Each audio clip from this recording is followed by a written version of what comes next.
guys, what's up? Welcome to an extra special, extra spooky episode of the Session Tapes. I'm Cam. And I am Alex. And we have some very, very spooky privacy horror stories for you guys. So, sit down in your favorite chair, light up the fireplace, get some marshmallows out. Hot cup of cocoa. Exactly. Prepare to be terrified. Yeah. Well, some of the stories they were too scary. We had to take them out because we realized, it wasn't fully family friendly. For sure. And you don't have to put the kids to bed for this one, but actually it's a bit scary in here right now. I'd say PG rated, but yeah, I'm getting a little bit spooked right now. Maybe we should turn these lights back on. I think so. Yeah. All right. Cool. Sweet. I feel safe. I feel immediately way better. Do you want to go first? We have 2 stories each. Yeah. I don't know what you're going to say, and you don't know what I'm going to say. Could be We're anything. just going to, yeah. So let's just get right. You scared? I'm going to jump right into it. I'm vulnerable right now. Sorry, I didn't mean to be It's okay. gravelly. Yeah. Oof. Sorry. That's cool. So let's wind back the clock a little bit. Think back to, Edward Snowden, NSA, spying on your phone calls, that kind of era. Pretty crazy time. Of the spy town, the spy industry.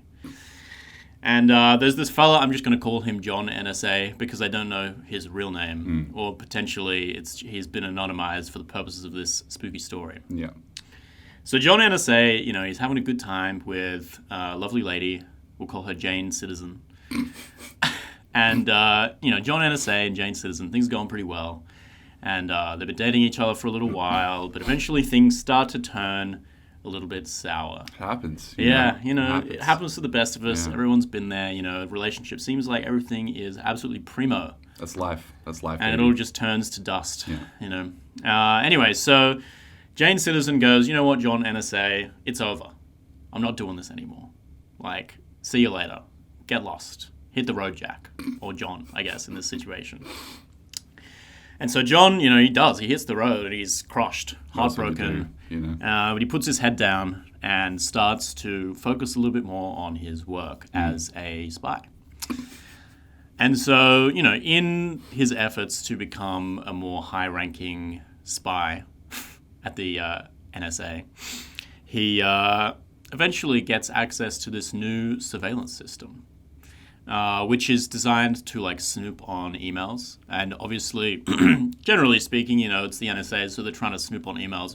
Well, I mean, probably everybody, but it's meant to be targeted at people who are sus. Yeah. But John gets access to this database, and his first thought is, I wonder what Jane's up to. I wonder what Jane Citizen is doing these days. Who could foresee this? Yeah. Who could foresee this outcome? Yeah. Giving this sort of power to this heartbroken spy individual. Yeah. So John NSA logs into his email surveillance spy tool and inputs not 1, not 2, not 3, not 4. There's a 6. It was 6 emails. It was 6 emails that belonged to Jane Citizen. Pops them on in there, starts reading Jane's emails, having a look, having a good read. And this goes on for a little while, is just probably not that much interesting happening. It's just email after all. Yeah. And kind regards. Kind regards, Jane Citizen. Kind regards, Jane Citizen. As per my last email. Yes, exactly. Just making you got that. Quid pro quo. Yeah. All that kind of stuff. And eventually, Mr. Boss, the CEO of the NSA, not the real CEO, no, just like his boss. Yeah. Pulls him in and goes, John, we know that you've been using the email snooper tool to look at... You've been using the email snooper tool in potentially a sus way. And so, eventually he goes, no, I swear I didn't do this. And they're like, look, there's only one way to settle this. We're going to hook you up to a lie detector test. Yeah. So they hook him up to a lie detector test, which he promptly fails because he's not a real spy. He's just like an analyst or whatever. Yeah. And, that's it. John was just using the surveillance infrastructure of an intelligence agency just to spy on his ex-girlfriend. And this shit happens all the friggin' time. Yeah. Any time there is a surveillance apparatus, whether it's public in government or like private, like Yeah. in like the telecommunications. Well, there's even a name industry. for it. It's called love int, and it happens quite a lot. It's Yeah. well, not a lot, but like it's relatively common. And lately, over the last few years, there's been increasingly a number of like consumer applications that are designed to do this, so that you can like install this app on someone's phone that you know, and it will basically spy on them for you, which is crazy messed up. Yeah.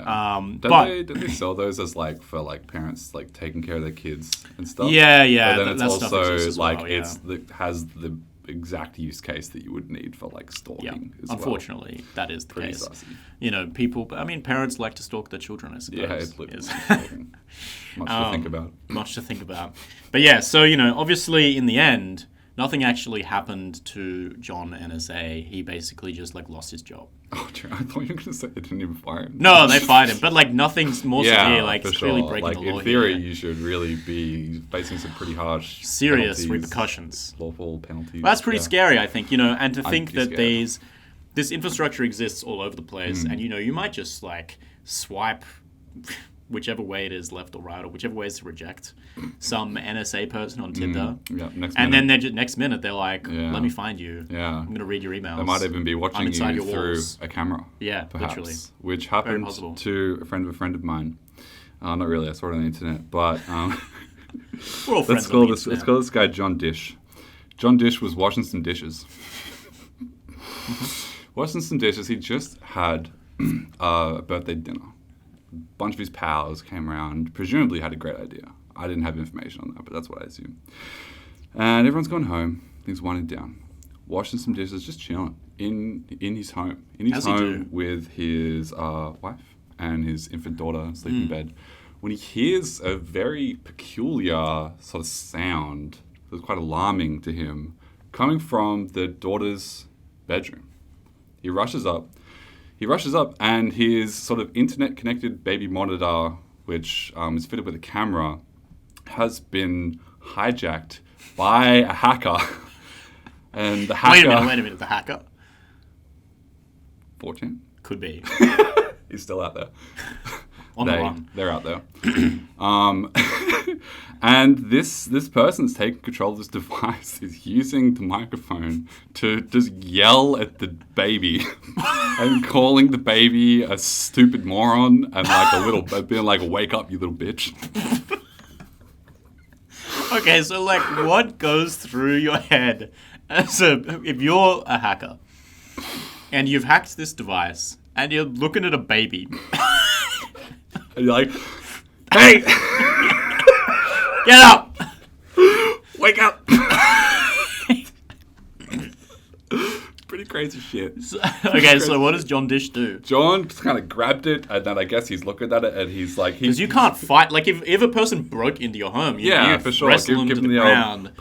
But this is like it's your It's baby just the monitor. camera, and like the guy's Yeah. there, and there was this funny line in the article that was like, well, like he couldn't see the guy, but the guy could see him because like it's just a camera, which is like, Yeah. obvious. And so I mean, he disconnected it, and that was kind of like the end of the story in regards to John Dish himself. But like it was interesting because apparently security researchers had found this vulnerability that was exploited in this particular company's like baby monitor, and they had done like a whole presentation about it at a conference where they disclosed how you could exploit this vulnerability, In this and exact then way. that was uploaded to the internet, and someone found it. and Someone just was like, did nice. it. Which is That's crazy. when you think about it. Oh, That like dude. that you would like give all the information that you need during this presentation in order to. It's like an instruction manual. Yeah, yeah, yeah. Doing it, and then they released a patch. It was a vulnerability in the firmware, and they released a patch to fix it. But then apparently, like in the original presentation, it said that like they might do this, but that like 99% of the cameras that they had like from their sample size in their research were already using old firmware. So It's probably not going to update. probably not going to update. I mean, it's not I'm going to be not high going on the home to-do and, list. updating the firmware on my baby. Yeah, I monitor. gotta rush home to. Pretty crazy. Like, how do you even? Because like normally, right? If you are someone who sells, like say you're Netflix or something, right? And you have this like security issue, you can just like email the people. You have many ways to get in contact with them. But if someone just like for sure. went to Target Yeah. and bought your baby monitor For 4 sure. years ago and then sold it again Yeah. on like Facebook Marketplace, and then that person has it, like how are you? Yeah, for How do you sure. get this message out Yeah. there? You know. And even if they did have my email, if like the company that made my like baby monitor emailed me, I wouldn't even really. I be might like, not "This is even read the spam." subject line. I'd be like, delete. Go away. Yeah, that's crazy. That is truly crazy. Speaking of email, actually, that's a good segue. I'm not going to anonymize the person from this story because he doesn't deserve it. He's already quite well known. It's Mark Zuckerberg. Yeah, yeah. We've spoken about Mark Zuckerberg a few times, I think, He's probably. a hot topic. He is Thumbs a bit up. of a hot topic. But in this case, he's doing some bad things. And again? this is, pardon me, Again? this is actually OG. This is like an origin story True. for Mark Zuckerberg. Like a prequel movie. Yeah, so for those of you who've seen The Social Network or are just like a Facebook historian, you probably know a little bit about what happened with Mark Zuckerberg and the Winklevoss twins. So when Mark Zuckerberg originally made Facebook, these Winklevoss twins, who were like rowers at Harvard, had previously approached him to make this other social network website, and he like did a little bit of work for them, but then kind of like ghosted them basically. And when all of this happened, the Winklevoss twins went to the Crimson, which is like the school paper at Harvard, and were like, "Hey, this guy stole our idea." And they kind of looked into it a little bit, the people at the Crimson, and got in touch with Mark, and were like, "Hey, Mark, there's this story. Do you want to come and talk to us about it?" And he came in, he talked to them, and he was like acting really sussy the whole time because, you know, he's Mark Zuckerberg. So Sus guy. he's pretty sus, pretty knows like weird that all the guy. He time, does yeah. that. So he's in there and he talks to them, and eventually he like shows them the work that he did on the HarvardConnection.com site, which was what he was meant to work on with the Winklevoss twins. It was called Harvard Connection. Yeah. Cringe. Really bad name. It's not surprising. They eventually changed the name to Connect You, but that's not even. it's Very not- creepy, like in 2022. Yeah, Like, sounds weird. You're like, I yeah. don't want to be connected. Please. Disconnectme.com. Yeah. He shows them the work, and they're like, "Oh, look, like it seems like you're a bit of a mean dude, and maybe you're just like a bad guy, but like you didn't do anything illegal, so we're just gonna drop this." But then there's more. So there's this other guy on the rowing team who speaks to the Winklevoss twins and goes, "Hey, that Mark Zuckerberg guy stole my idea as well. Like, there's a feature on Facebook. It was my idea, and he took it from me." And they're like, "Whoa, this is a crazy development. He's just like stealing IP from everybody." And they go back to the Crimson and go, "Yeah, so there's more to this, right?" Pattern of behavior. Yeah, and it reopens the investigation with the Crimson. And the Crimson's like, all right, so they reach out to Mark and they go, "Hey, there's new allegations against you." And he's, at this point, pissed. He's like, "You told me that you were going to drop this story. I came in, I showed you the work I did. Like, it's over. Why are you bringing this up again?" And then it turns out that the guy on the rowing team just, like, made it up. He was like, the Winklevoss twins are kind of like a big deal on the rowing team, and Yeah. I wanted to impress him. So I just made this up. Crazy Chad move. Yeah. And at this point, the Crimson realizes that this other guy made this story up. So they had like printed this. No, they haven't printed Alright, anything yeah, at this yeah. point. But at this stage, they decide, okay, so we're actually going to publish the original story, just the one about the Winklevoss twins and Harvard Connection, or Connect You, or whatever it's called at this point. And they, let Mark Zuckerberg know that the story is going to go to print, and he's really upset. He's not happy. And he knows that it's going to go to print the next day, but he doesn't want to wait. And he doesn't know if they're going to include this stuff about that the other person said about the feature that was stolen. He doesn't really know what's going to be in there. And so what he does, he, as the owner of Facebook.com, goes into Facebook, like the database, finds all of the people in Facebook.com who have in their profile that they work at the Crimson, then goes and looks at the log of failed password attempts for all of those people, which you can see. So the passwords themselves are encrypted, but the failed password Right, attempts yeah. are just like there. So he goes and looks for the failed logs, finding them. And using those failed passwords, he's able to deduce the email passwords for 2 of the reporters from the Crimson. Unbelievable. And so he hacks into their emails and starts reading emails. And within the emails here contains stuff that they're saying about Mark Zuckerberg himself. One of them was from the reporter who was working on the story. So like there's information about like what's going to be in the story. One of the emails, hang on, I will read it out and we'll put it up. Because it was kind of funny. I can imagine it's like they're just trashing Mark. Yeah, so in this email, she says that he being Mark Zuckerberg, he's like, he seems very sleazy. He said that his reactions to the website were very, very weird, but ultimately they're just like, whatever. Like, there's not much that you can do. It wasn't illegal, but they are publishing the story. But it is insane that he used his position of power as the owner of Facebook. He personally went in, found the passwords, Yeah. Surely this is like illegal. hacked into their Surely emails. I Well, don't it know. seems super seems illegal, so right? illegal. It does not seem cool. And like his personal vendetta, he just like hacks these Yeah, reported for sure. emails. That's so So like, dodgy. That's such like a Mark moment, just like driven by like resentment and rage to just do extremely unethical things with technology. Yeah. And like much later, so there was this story that came out, and at this point, all of these events like 10 years removed. And they got in touch with Facebook and were like, hey, we want to talk to you about all of this stuff. And Facebook was like, we're not interested in talking about these litigious, like stupid people from his past. The reality, no matter what happened in Facebook's origin, the reality is that Mark has made a super successful company in Silicon Valley and he's an incredible CEO. And it's just like, okay, but like, is it true though? Yeah. You know, like, answer the question. Yeah, I noticed that you was PR friggin' lawyer speak. Yeah. Dirty So dogs. that's old mate Mark. And I Yeah. mean, I'm surprised. Mark himself is a bit of a privacy horror story. Yeah, for just like his sure. entire Yeah. life.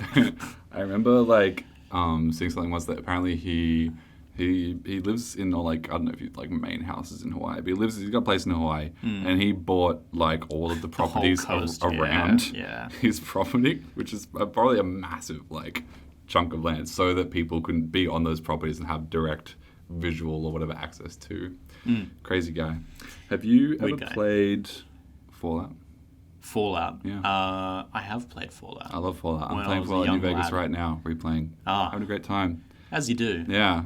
I want to be a cowboy, baby. So true. Yeah, I do. And not just a cowboy, but a cowboy in a post-apocalyptic nuclear wasteland. Very interesting setting, I would say. An excellent time to be a cowboy as well. Yeah, I think so. Yeah. And, you know, the nuclear... This is a crazy segue. My next story is about nuclear bombs. Nuclear bombs are pretty scary. Can They wreak are. havoc on the Earth. So let's just say, imagine this. Imagine that you are a US soldier stationed in Europe. You have custody over the nuclear weapons and nuclear bases. This is sort of like your area of expertise. And as you can imagine, there are very like, complex security protocols which you must sort of know by heart in your head. You know, you can't be like whipping out the guidebook when this is going down. You got to know. And so, like, when you were like in high school or in uni, did you use flashcards to learn things? Of course. Yeah. Well, actually, I tried to use flashcards, but most of the time I got bored even just making them and So never true. got to the stage of actually using them. Yeah, this is one of the reasons why some companies have created apps for digital flashcards, improving the process. And the thing about some of these apps is that all the information stored on the flashcards is basically publicly accessible. And so let's just say that you were one of these US soldiers trying to learn the protocols for all the nuclear business going on at these bases, and you put it onto the flashcards. Maybe that would actually be publicly accessible through Google, potentially. And not just potentially, because it did happen. It did happen. And the leaked security details that were basically accessible through Google included the position of security cameras, the frequency of patrols, secret dress words that you would say if you were being like coerced into Oh my God. unique identifiers for badges that you were required to get into certain places in these bases.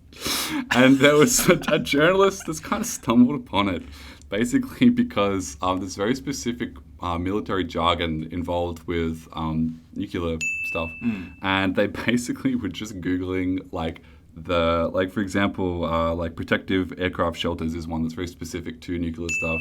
They would call that a PAS, and there was like other things like that mixed with like the bases that are around in these areas, and they basically just found all these flashcards with these nuclear protocols. And Sounds like something that could be of interest to a lot of people. Yeah, for sure. I mean, things could go very, very wrong if people with the wrong intentions found this information. Apparently, like one of them, there was 70 flashcards for this one particular place. There were a lot of information, and it was just titled like "study!" !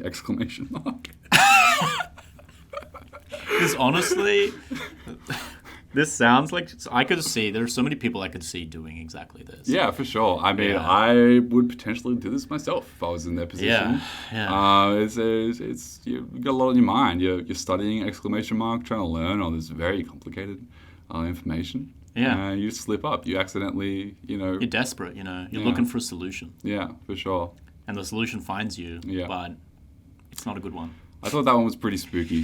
That's horrible, man. Because That is absolutely horrible. Yeah, it would be kind of funny and scary if like Imagine a if you- nuclear war sort of happened because the wrong people got their hands on nuclear weapons through this. Imagine if situation. you were just like in your army barracks, you're just sleeping in your bunk bed, Yeah. like sleeping tight, snoring away, and you wake up and there's just like someone standing there, and you're like, "How did you get in here?" It's just like some person Yeah. in like, I don't know, jeans and a Yeah. t-shirt, and they're all just on like, there, "Oh, dude. it's just All I on just the googled internet. it, Yeah, just googled how to get in." Took me It's 5 like a minutes. passphrase. Took 5 minutes. I I just learned drove- it in the I flashcards. wrote down on my pushy. Yeah. I just walked straight in. You could. You could. It's very scary.